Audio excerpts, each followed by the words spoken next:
എല്ലാവർക്കും നമസ്കാരം. ഭുവൻ സ്റ്റോക്കിലേക്ക് എല്ലാവർക്കും സ്വാഗതം.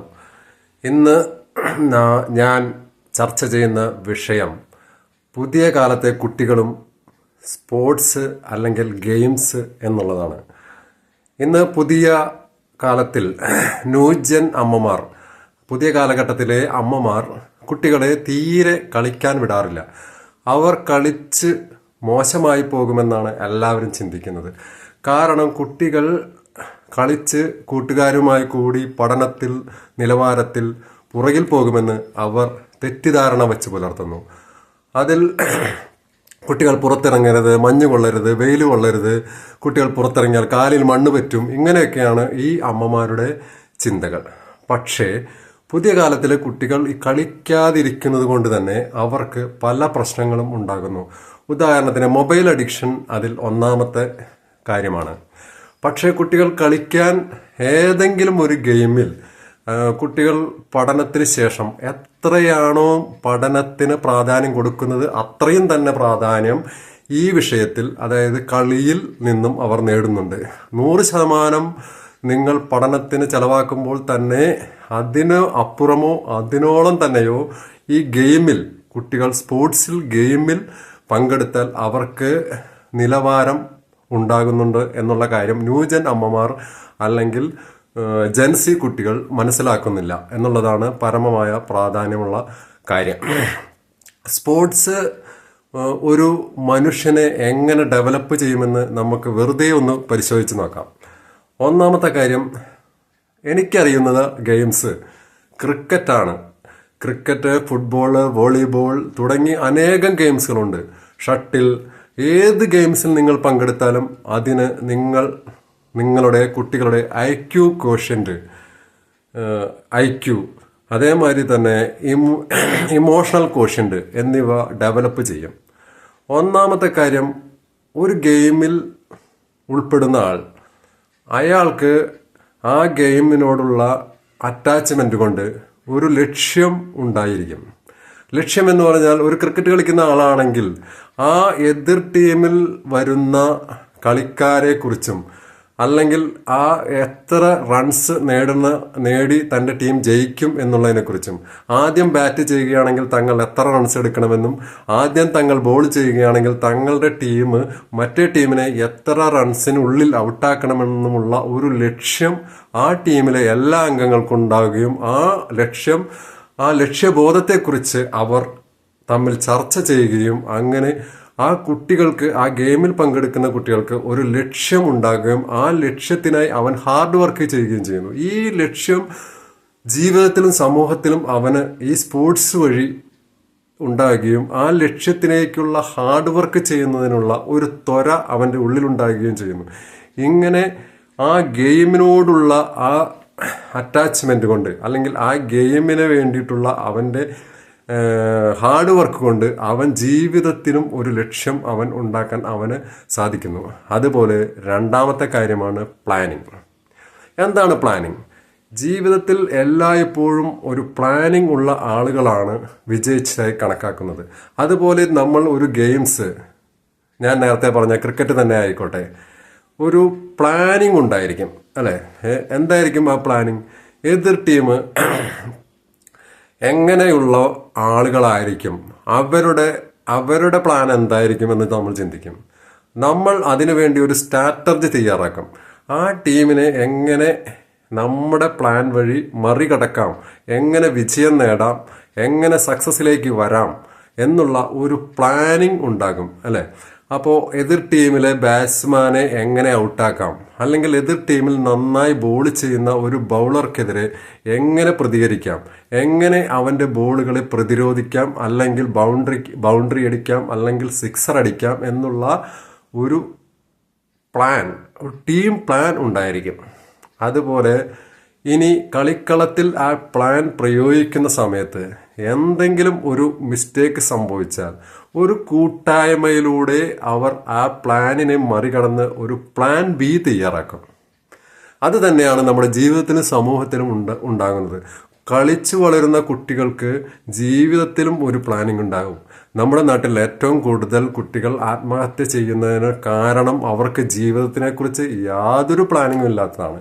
അപ്പോൾ ഈ പ്ലാനിങ് പഠിക്കാൻ അല്ലെങ്കിൽ ഈ പ്ലാനിങ് തയ്യാറാക്കുന്നത് അല്ലെങ്കിൽ പ്ലാനിങ് ചെയ്യാൻ അവരെ പ്രേരിപ്പിക്കും. എന്തിന്? ഒരു ഗെയിംസിൽ ഉൾപ്പെട്ട കുട്ടികൾക്ക് അവരെ അത് ജീവിതത്തിലും സമൂഹത്തിലും വളരെയധികം സഹായിക്കും. മൂന്നാമത്തെ കാര്യം, അവർ തിരിച്ചറിയും എന്നുള്ളതാണ്. എങ്ങനെയാണ് അവർ സ്വയം തിരിച്ചറിയും?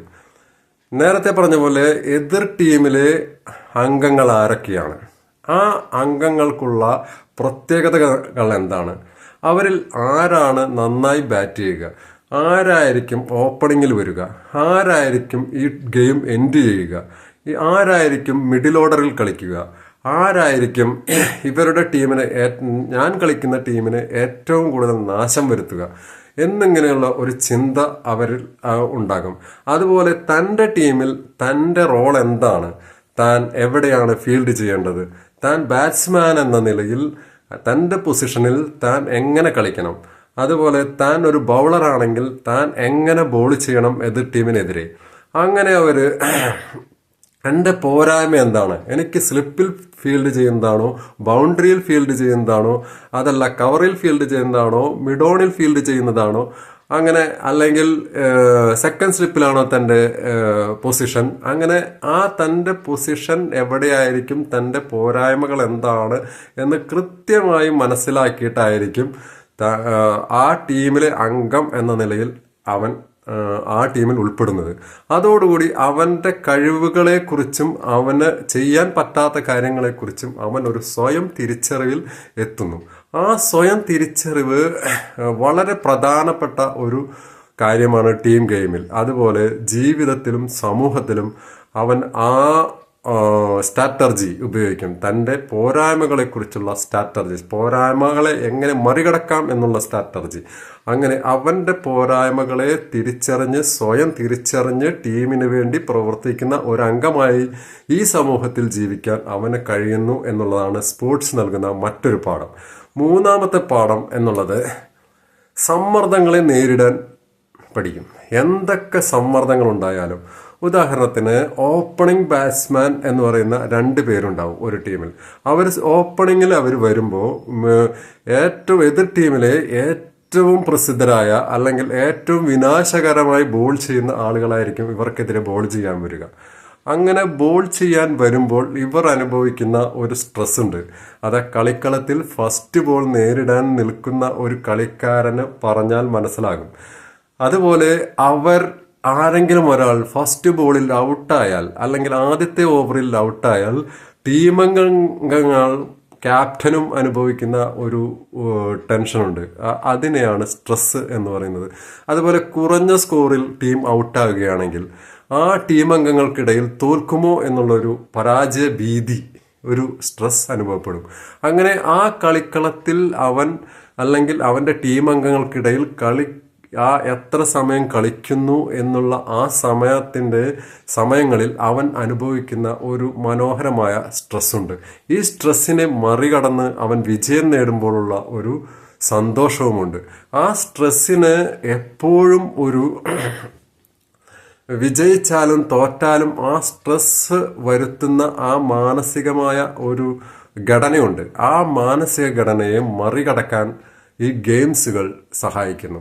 അവൻ ഏത് ഗെയിംസിലായിക്കോട്ടെ, വോളിബോളിലായിക്കോട്ടെ, ഫുട്ബോളിലായിക്കോട്ടെ, ഷട്ടിലായിക്കോട്ടെ, ക്രിക്കറ്റിലായിക്കോട്ടെ, ഏത് ഗെയിമിലും ടീം ഗെയിമാണോ അതിനൊരു വിജയിക്കണോ അതിനൊരു സ്ട്രെസ് ഉണ്ടാവും. ആ സ്ട്രെസ് അവൻ മനസ്സിലാക്കുകയും അവൻ ആ സ്ട്രെസ്സിലൂടെ കടന്നു പോകുമ്പോൾ ആ സ്ട്രെസ്സിനെ മറികടക്കാനുള്ള കാര്യങ്ങൾ മനസ്സിലാക്കുകയും ചെയ്യുന്നു. അതോടുകൂടി അവൻ ജീവിതത്തിലും അതുപോലെ സമൂഹത്തിലും ഉണ്ടാകുന്ന സ്ട്രെസ്സുകളെ ഇത് നാളെ നമുക്ക് തിരിച്ചറിയാൻ സാധിക്കുമെന്നും ആ സ്ട്രെസ്സുകളെ അവന് സുഖമായി മറികടക്കാൻ സാധിക്കുകയും ചെയ്യുന്നു. ഇനി സ്പോർട്സ് നൽകുന്ന മറ്റൊരു കാര്യമാണ് ടീം ബിൽഡിംഗ്. ഒരു ടീം എന്ന നിലയിൽ നമ്മളുടെ മറ്റ് അംഗങ്ങളുമായി സഹവർത്തിത്വത്തിൽ, അതായത് എൻ്റെ പോലെയല്ല മറ്റേ ടീം അംഗം എന്നവൻ മനസ്സിലാക്കുകയും അവൻ്റെ കഴിവും എൻ്റെ കഴിവും എന്താണെന്നും എങ്ങനെയാണ് നമ്മൾ മുന്നോട്ട് പോകേണ്ടതെന്നും ഓരോ ടീം അംഗങ്ങളെയും മാനസികമായി മനസ്സിലാക്കാനും അവരുടെ ശാരീരിക ക്ഷമത എന്താണെന്ന് മനസ്സിലാക്കാനും പോരായ്മകളും കുറ്റങ്ങളും കുറവുകളും ഉണ്ടെങ്കിലും അവന് ഒരു നല്ല കഴിവുണ്ടെന്ന് തിരിച്ചറിയുകയും ടീം അംഗങ്ങളുമായി കോർഡിനേറ്റ് ചെയ്ത് പോകാൻ ആയിട്ട് അവർക്ക് സാധിക്കുകയും ചെയ്യുന്നു. അതാണ് ഒരു സ്പിരിറ്റ് വരും. ആ തൻ്റെ ടീം ജയിക്കണം എന്നുള്ള ഒരു ഗെയിമിലൂടെ ടീം ജയിക്കണം എന്നുള്ള ഒരു വൈകാരികമായ മാനസികമായ ഒരടുപ്പം എല്ലാ ടീം അംഗങ്ങളുമായിട്ട് ഉണ്ടാകുകയും ചെയ്യുന്നു. അതാണ് ഗെയിംസ് നൽകുന്ന ഒരു സവിശേഷമായ പ്രത്യേകത. നമ്മൾ ഒരു സമൂഹത്തിലും ജീവിതത്തിലും ഒരു ടീം മെമ്പർ എന്ന നിലയിൽ നമ്മൾ സുഖകരമായി മറ്റുള്ളവരുമായി അടുത്തു പോകാൻ ഇത് നമ്മളെ ഏത് സ്പോർട്സും നമ്മളെ സഹായിക്കുന്നു. ഇനി ഏറ്റവും വലിയ കാര്യം ഈ സ്പോർട്സ് പഠിപ്പിക്കുന്നത് ജീവിതത്തിൽ പരാജയങ്ങളെ നേരിടാൻ പഠിക്കുക എന്നുള്ളതാണ്. എന്തൊക്കെ പരാജയം വന്നോട്ടെ, ഒരു ഗെയിംസിൽ നമ്മൾ എത്ര പെർഫെക്റ്റായ ഓസ്ട്രേലിയൻ ടീമിനെ പോലെ 100% പ്രൊഫഷണൽ ആയാൽ പോലും, അതായത് 16 ടെസ്റ്റുകൾ അടുപ്പിച്ച് ജയിച്ച് 17ാമത്തെ ടെസ്റ്റ് കളിക്കാൻ കൽക്കട്ടയിൽ ഇറങ്ങിയ സ്റ്റീവോയുടെ നേതൃത്വത്തിലുള്ള ഓസ്ട്രേലിയൻ ടെസ്റ്റ് ടീമിനെ ഇന്ത്യ കൽക്കട്ടയിൽ എങ്ങനെയാണോ തോൽപ്പിച്ചത്, ആദ്യ ഇന്നിങ്സിൽ പുറകിൽ നിന്നിട്ടും ടീം സ്പിരിറ്റിലൂടെ ഇന്ത്യ അവരെ മറികടന്നു എന്നുള്ളതാണ്. അപ്പോൾ ആ സമ്മർദ്ദം ഏതൊരു പരാജയത്തെയും ഏതൊരു സമ്മർദ്ദത്തെയും, എല്ലാ ഗെയിമിലും പരാജയമുണ്ടെന്ന് എല്ലാ ടീം അംഗങ്ങൾക്കും മനസ്സിലാകും.